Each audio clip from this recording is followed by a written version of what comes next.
এসো এসো, দাঁড়িয়ে কেন? বসো বসো। সেন পরিবারের অন্য কোনো সদস্যেরই কথা বলার কোনো সুযোগ হলো না। ওরা সকলেই বিস্ফারিত চোখে অবাক দৃষ্টিতে আশরাফ আলী আর জাকিব আলীকে দেখতে লাগলো। কৌতূহলী দৃষ্টিতে ওদের আচার আচরণ লক্ষ্য করল। সোফায় বসার পর নবীন সেন সমস্ত ঘটনা ওদেরকে ডিটেইলে বললেন। কেন কল্যাণী দেবী 10% শেয়ার বিক্রি করতে চান তার কারণ শুনে আশরাফ আলী বলল, ও এই ব্যাপার। হ্যাঁ, বাসু ইনফ্রাস্ট্রাকচার এখন খুব বার বেড়েছে, ওদের ব্যবসা এখন মধ্য গগনে, তাই এত অহংকার। আশরাফের কথা শেষ হওয়ার আগেই জাকিব ওর বাবার কানে কানে ফিসফিস করে কিছু কথা বলল। জাকিবের সেই সব কথা শুনে আশরাফ একগাল হেসে কল্যাণী দেবীর উদ্দেশ্যে বলল, ঠিক আছে ম্যাডাম, তাহলে আপনাদের 10% শেয়ার আমরা কিনতে রাজি আছি, আর এর বিনিময়ে আমরা 100 কোটি টাকার ডিল সাইন করব। আশরাফের কথা শুনে পরিবারের সকলে স্তব্ধ হয়ে রইল। নবীন সেন চমকে উঠে সোফা ছেড়ে দাঁড়িয়ে পড়লেন। কল্যাণীও বেশ অভিভূত। 10% শেয়ারের জন্য 100 কোটি টাকা উনি কল্পনাও করতে পারেননি। আশা করেছিলেন এই শেয়ারের জন্য বড়জোর কয়েক কোটি টাকা পেলেই ওনার যথেষ্ট। কিন্তু আশরাফের কথায় কল্যাণী দেবী হাত জোড় করে ভগবানের উদ্দেশ্যে প্রণাম ঠুকলেন। Are you serious? তুমি সত্যি বলছো? আরে যদি সত্যিই তাই হয় তাহলে তো সোনায় সোহাগা। আমাদের আর চিন্তা কিসের? এসো এসো, বুকে এসো ভাই, তোমাকে আমি জড়িয়ে ধরি। এই কে আছো? একটু মিষ্টি মুখের ব্যবস্থা করো। আশরাফ ভাই, থ্যাংক ইউ ভেরি মাচ। নবীনের মন আনন্দে ফুরফুরে হয়ে গেল। এখনই সেন কর্পোরেশনের প্রেসিডেন্টের চেয়ারে নিজেকে দেখতে পেলেন তিনি। আশরাফ ওর কথা শুনে বলল, আরে আমাকে থ্যাংক ইউ জানিও না, এই সব কিছুই জাকিবের জন্য। জাকিবই রাজি হয়েছে আর ওই সিদ্ধান্ত নিয়েছে। তবে নবীন, টাকা পয়সা আমার কাছে ম্যাটার করে না, তুমি ভালো মতোই জানো। এখন বেশ ধীর স্থির দেখাচ্ছিল ওকে। আশরাফের গলার স্বর এবার গম্ভীর হলো। আমি এর বিনিময়ে একটা কন্ডিশন রাখতে চাই, বেশ স্পষ্ট ভাষায় বলল আশরাফ। আশরাফের কথা শুনে কল্যাণী দেবীর মুখের এক্সপ্রেশনটা অনেকটা বদলে গেল। এরও শর্ত রয়েছে? উনি স্থির হয়ে ভারী কণ্ঠে বললেন, আশরাফ, শুনি তাহলে তোমার কি কন্ডিশন? কল্যাণী দেবীর জিজ্ঞাসা শুনে আশরাফ ঘরের ভিতর কাউকে খুঁজতে শুরু করল। উপস্থিত সকল সদস্যদের দিকে বারবার তাকাতে তাকাতে বলল, ম্যাডাম, আমাকে অনেকদিন আগে নবীন বলেছিল ওর কোনো ভাইয়ের মেয়ে আছে। সে নাকি পড়াশোনায় খুব ভালো, MBA ফ্রম অ্যাব্রড, দেখতেও অতীব সুন্দর, আবার বিজনেসেও যথেষ্ট মন। আমি সেই মেয়েকে আমার গৃহবধূ হিসাবে দেখতে চাই। এমন যদি হয় ম্যাডাম, তাহলে সেন কর্পোরেশন আর আলী এন্টারপ্রাইজের বন্ধনও অটুট থাকবে। আশরাফের এই প্রস্তাব শুনে পরিবারের সকলেই স্থাণুবৎ হয়ে রইল। কল্যাণী দেবীও সারপ্রাইজড হলেন। আসলে সেন পরিবারে এখনও প্রায় 6 জন অবিবাহিত মেয়ে রয়েছে। এক্স্যাক্টলি কাকে উদ্দেশ্য করে আশরাফ বলছে কথাটা কেউ বুঝতে পারল না। কিন্তু কল্যাণী দেবীর কেন জানি না মনে হলো আশরাফ আদ্রিতার কথাই বলছে, কারণ আদ্রিতাই বিদেশ থেকে MBA করে এসেছে, আর আদ্রিতাই এই পরিবারের সব থেকে সুন্দরী মেয়ে। কিন্তু আদ্রিতা 3 বছর আগে অলরেডি বিয়ে হয়ে গিয়েছে, তাই কল্যাণী কি উত্তর দেবেন ভেবে পেলেন না। উনি বেশ ফাঁপড়ে পড়লেন। নবীন নীরবতা ভঙ্গ করে আশরাফকে জিজ্ঞেস করলেন, আশরাফ ভাই, তুমি এক্স্যাক্টলি কার কথা বলছো বলো তো, আমাকে একটু খুলে বলবে? নবীন, তুমি ভুলে যাচ্ছ। তুমি অনেকদিন আগে আমাকে আদ্রিতার ব্যাপারে অনেক কথা বলেছিলে, ওর অনেক প্রশংসা করেছিলে। আমি চাই আদ্রিতার সঙ্গে জাকিবের বিয়ে হোক।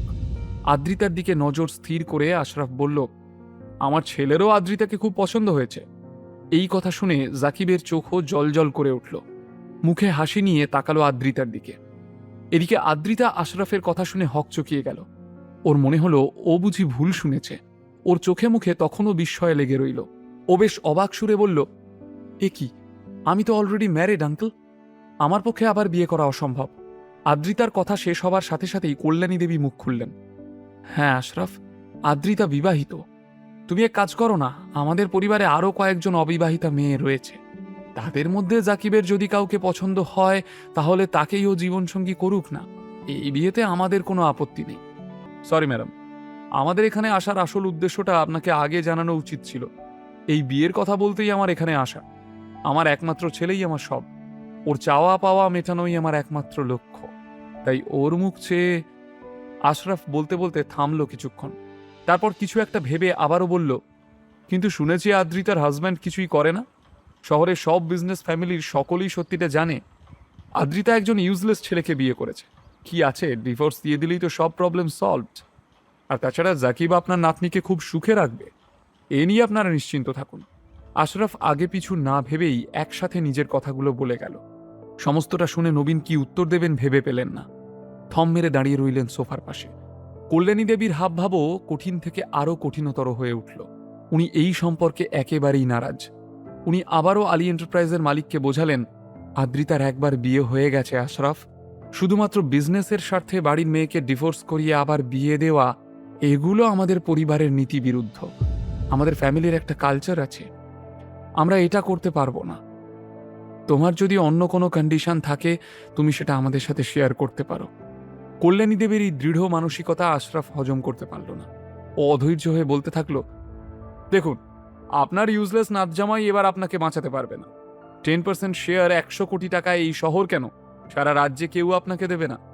আপনি যদি রাজি না হন তাহলে কিন্তু সেন কর্পোরেশন পুরোপুরি ডুবে যাবে। একমাত্র আমার ছেলে জাকিবই আপনাদের ভরসা। তাই বলছি এই শর্তটা আপনারা মেনে নিন। বলেই আশরাফ এবং জাকিব একে অপরের দিকে তাকিয়ে ইশারা করল। আদ্রিতা এখন যেন কোনো পণ্য, কোনো দোকানে এসে ওর জন্য দরদাম করছে ক্রেতাপক্ষ।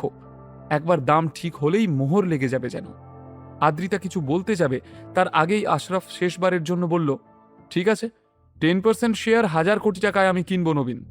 তুমি তোমাদের মেয়ের হাত আমার ছেলের হাতে তুলে দাও। আশরাফের এই নতুন প্রস্তাবে সকলেই যেন ভিড়মি খেল।